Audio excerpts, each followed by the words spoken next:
Okay guys, welcome to the first presentation for week 2.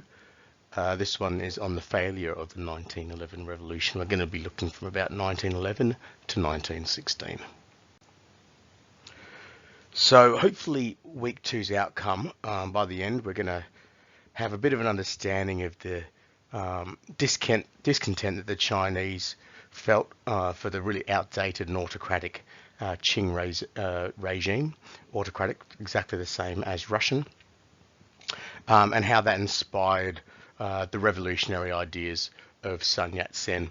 The book that I'm predominantly taking this from, Fenby, he spells it Yat-sen instead of Yik-san. It's just the English equivalent.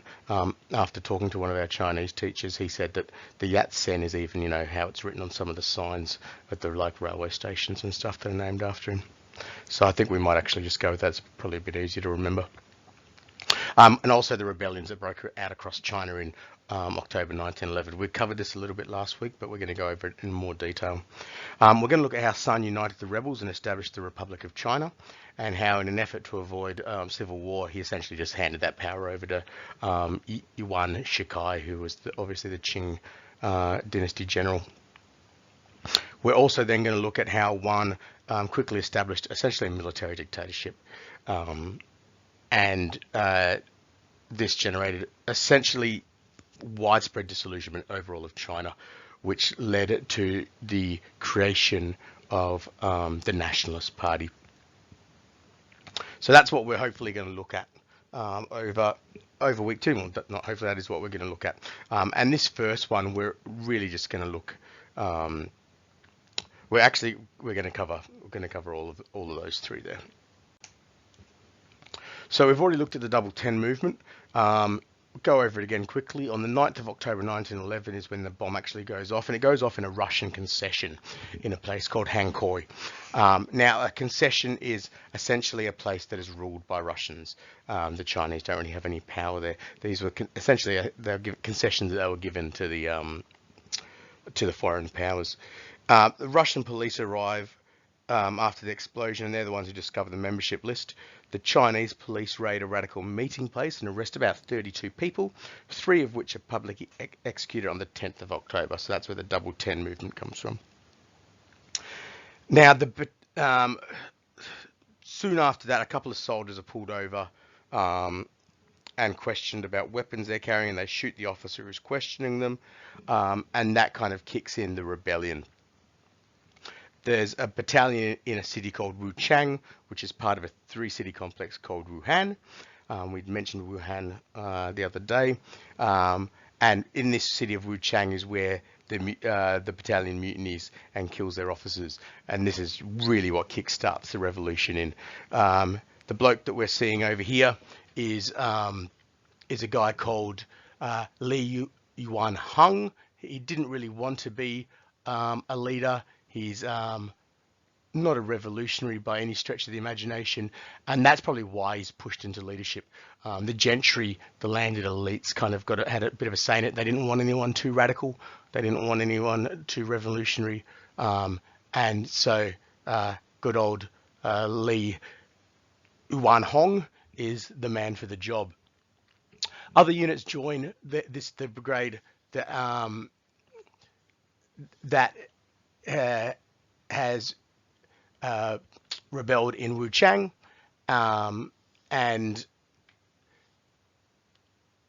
that brings their numbers up to about 3,600, which is about 600 more than the Qing loyalist soldiers. Several hundred men die in the battle ensues for the local government headquarters before the government ends up fleeing, and the Double 10 movement take control. What ends up happening with the Double 10 movement, that it kind of inspires all across the Hubei province for all the local leaders to take charge. Magistrates end up deserting their positions. Manchus are killed in one area. They estimate about 10,000 are killed. So, it's pretty drastic. About 12 days after the Wuchang revolt, the army rises up in Hunan, and the governor falls there as well. And by the end of 1911, the revolt is affecting about 7 provinces. In these provinces, the military officers are working really quite closely with civil administration, which is led by the Chinese elite, the educated Chinese class, and it's really backed by that landed gentry that I talked about already, and the merchants have become quite wealthy, or at least the wealthy merchants, some of which have probably become quite wealthy through the Canton system of trading, of restricted trade with Westerners. Now, we mentioned the United League, or the Tongmenghui, the other day. Um, this is Sun Yat-sen's organization that he started up while he was overseas. They have a little bit to do with this rebellion, or this uprising. Not a lot, though. The three main ones is a bloke called Chen Qi-mi. Don't need to remember the name. He becomes the military governor of Shanghai after essentially attacking military arsenal. He's quite a connected guy with business owners and stuff in the area. The one that I do want you to remember is his associate called Chiang Kai-shek. Now, you might remember this name from the documentary that we watched the other day. Chiang Kai-shek comes to dominance a bit later on, so keep that name in your memories. He's sent with the do or die unit. God knows what that means. I assume it means keep doing it until you're all dead or you've won. And they storm the government buildings of Hangzhou. And the third one is a bloke called Hu Hanmin, who takes over the Guangdong province. Less military stuff there. The imperial governor essentially just runs away when he realizes that the merchants of Canton have turned against the empire. Sun Yat-sen is in Denver at this time. He's fundraising. He doesn't even have his code book with him, so he gets a telegraph telling him what's going on. He can't even read it because he hasn't got his code book, and he doesn't actually find out what's going on until he reads it in a local newspaper. He doesn't go straight to China. Instead, what he does is he actually nips off to Britain and France with the purpose of making sure they don't back the Qing dynasty or send aid to the Qing dynasty, which they don't. Now, the revolutionaries are only really united through their rejection of the Qing dynasty. There's not much else that kind of brings them together. The military are obviously quite different from Sun Yat-sen's organization. And I want you to realize now that the Qing dynasty still hold the throne. They don't have a lot of power, though. Essentially, their hopes are resting in support from the north, including Manchuria. So if we look over here on the map, this is Manchuria here, and essentially they're ruling, let me change the color here, they're ruling everything north of the Yellow River, and this is the Yellow River here. Okay, so when you see, it's not a great deal. So they're pretty much ruling everything on this side of the Yellow River. It's not a great deal. Manchuria is obviously their power base. That's where the Qing dynasty originally comes from.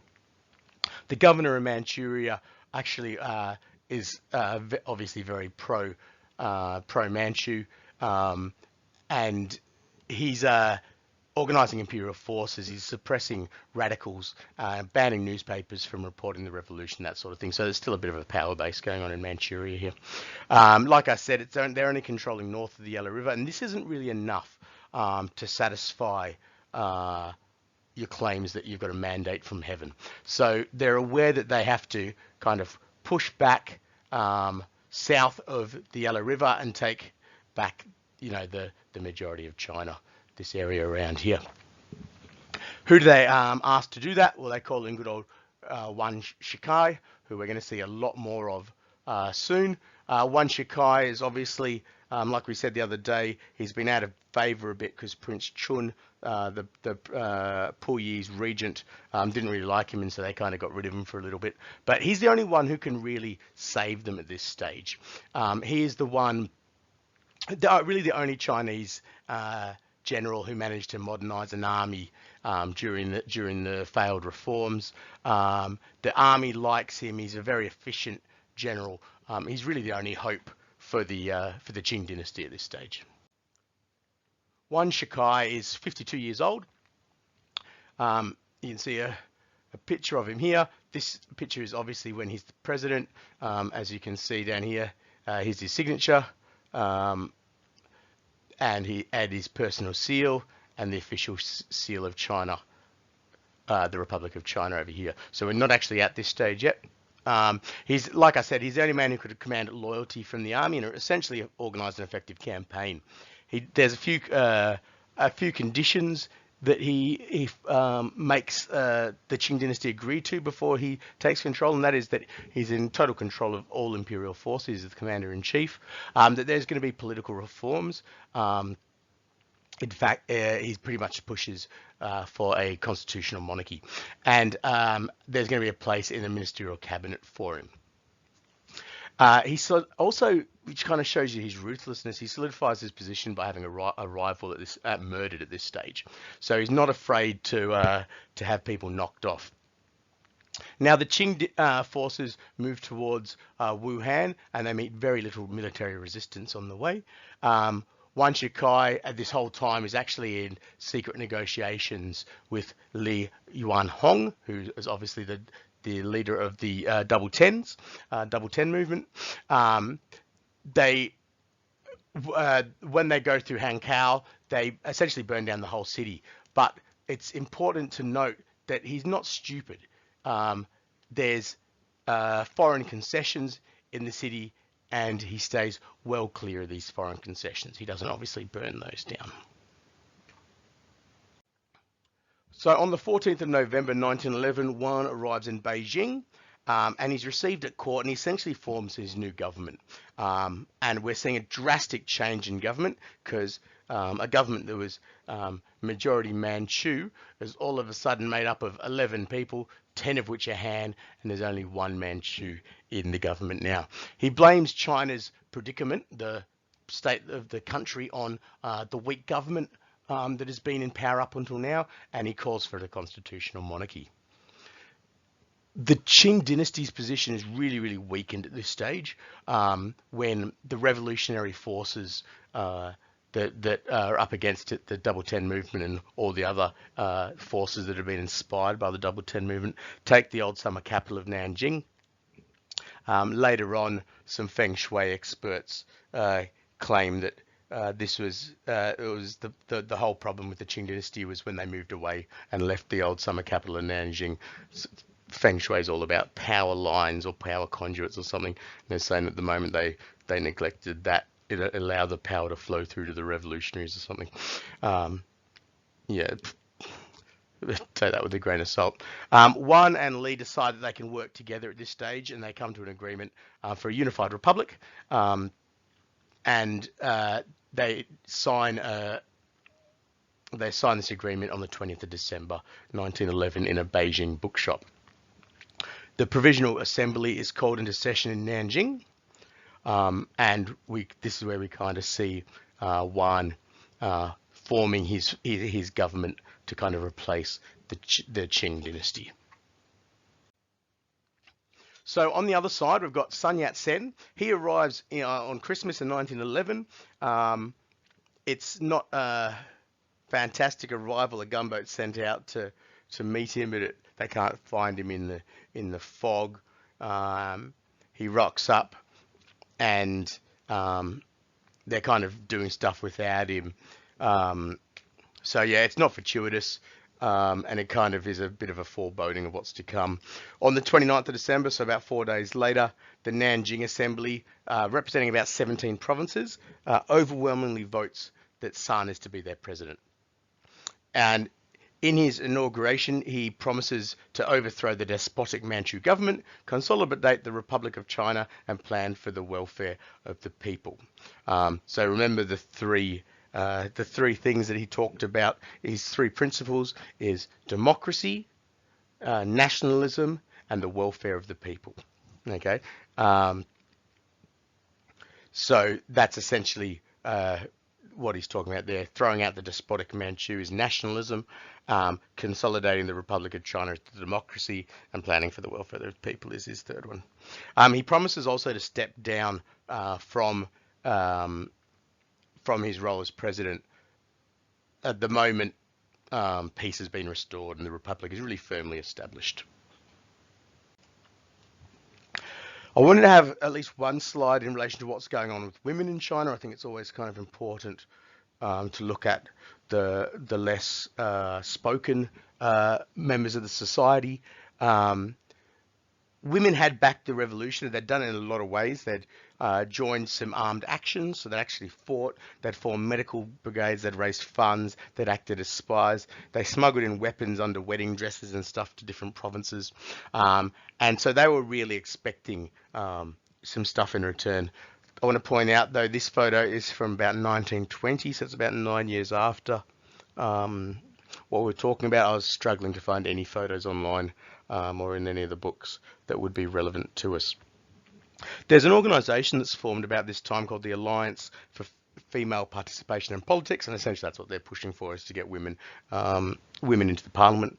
They're not very successful, though women start going out in other forms. There's women founding banks and companies in Shanghai and Nanjing. Some of them only employ females as well.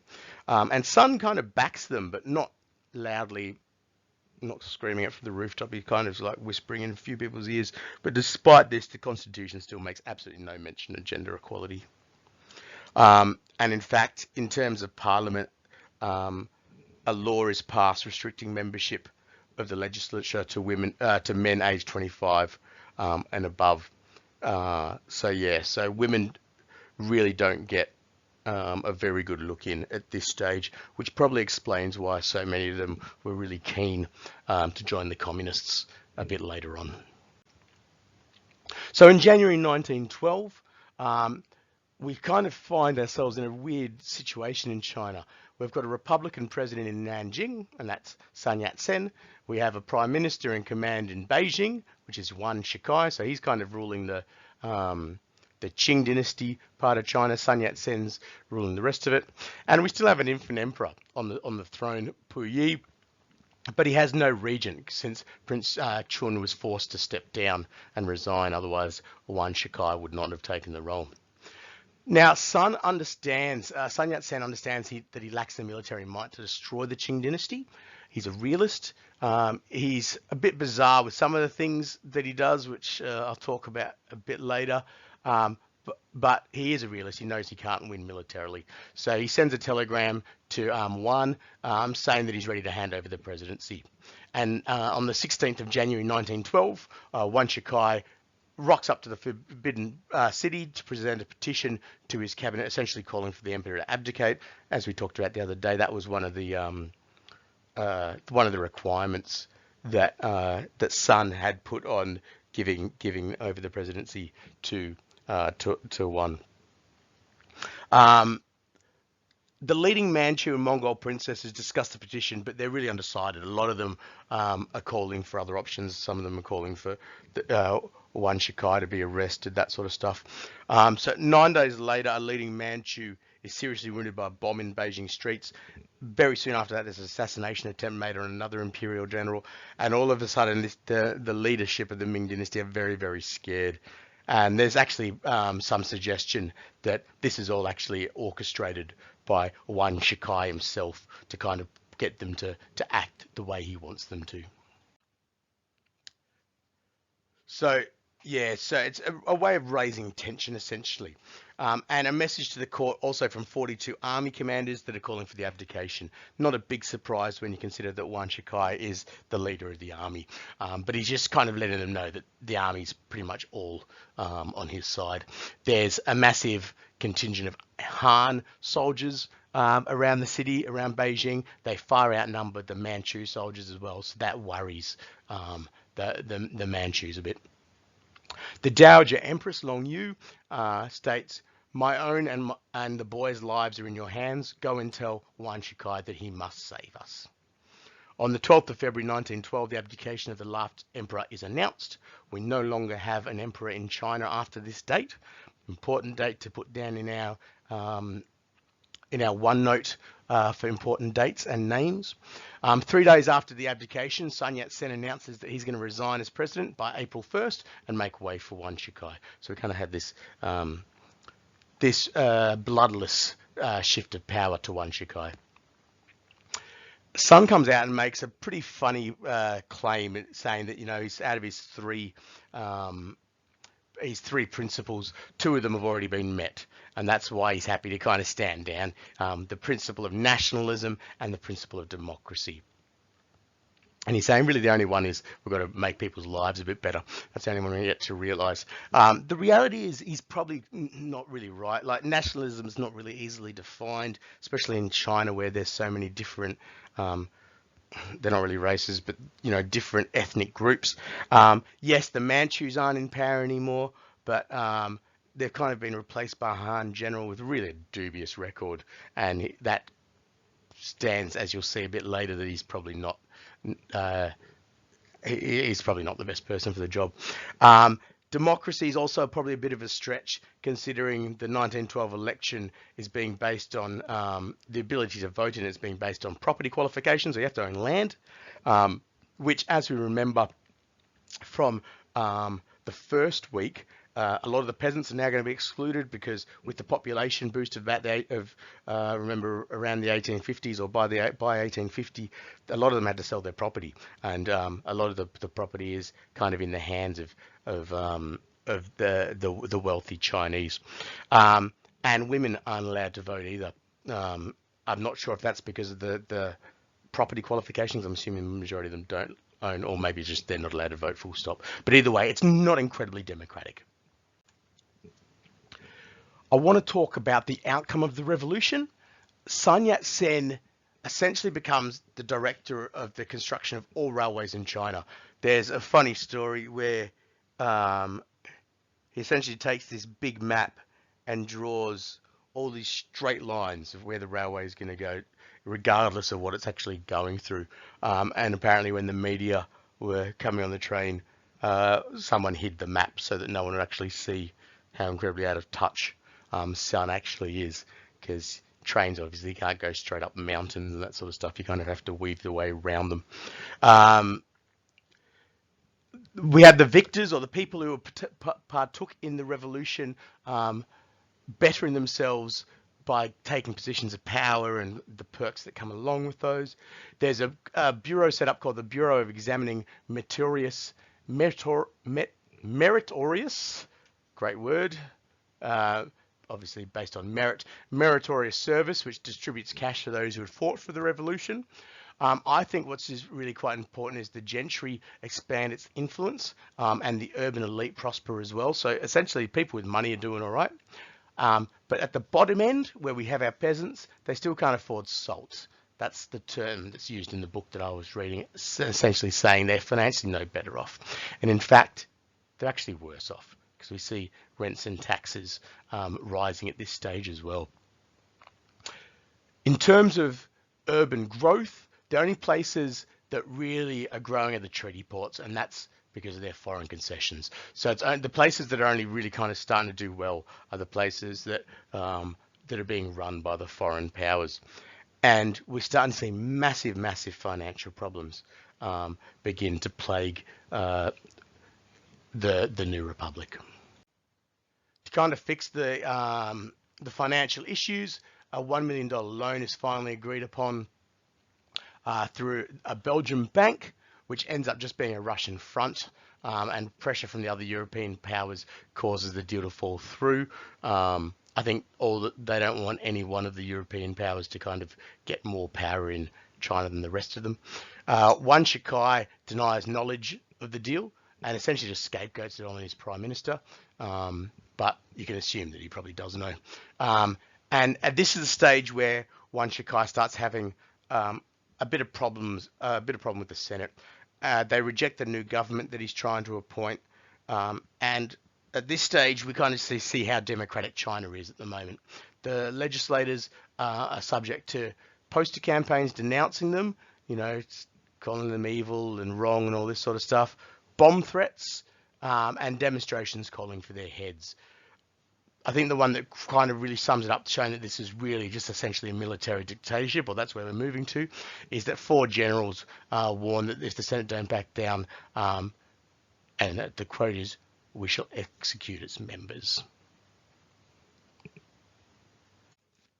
Eventually, a $10 million loan from a 6-nation consortium, so not just one country, six countries throw in. It's absolutely got draconian terms. One of the major ones is the 6-nation consortium get to choose how the money's spent, and they also control the salt tax, which I don't know a lot about, but obviously was a big way of making some money.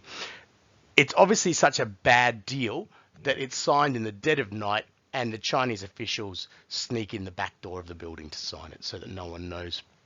And funnily enough, 2/3 of the first payment goes to Puyi's allowance. And this is the last emperor who's now just kicking back and chilling out. The running costs of the presidential office, ministries and legislatures, disbanding of troops, and payments for the Beijing garrison and the Manchu bannerman troops. So it's interesting. You can tell that it's a kind of a military dictatorship because the money's definitely going to keep the military on side. Also, Fenby points out that at this stage we actually have more foreign control in China than we ever did under the Qing dynasty. So it's interesting to think about those 3 things that Sun Yat-sen talked about. Nationalism is one of them. We're probably worse off now than we were under the Qing dynasty. At this stage, we see that Yuan Shikai's behaviour really showed his true colours. He's not afraid to murder people. He's not afraid to threaten to get his own way politically and that sort of stuff. And it's this behaviour that brings out the more radical revolutionaries, and they form a group called the Kuomintang. So remember this name because this is the name for the Nationalist Party. So this is what we're going to be seeing and talking about in our next, in one of our next lectures.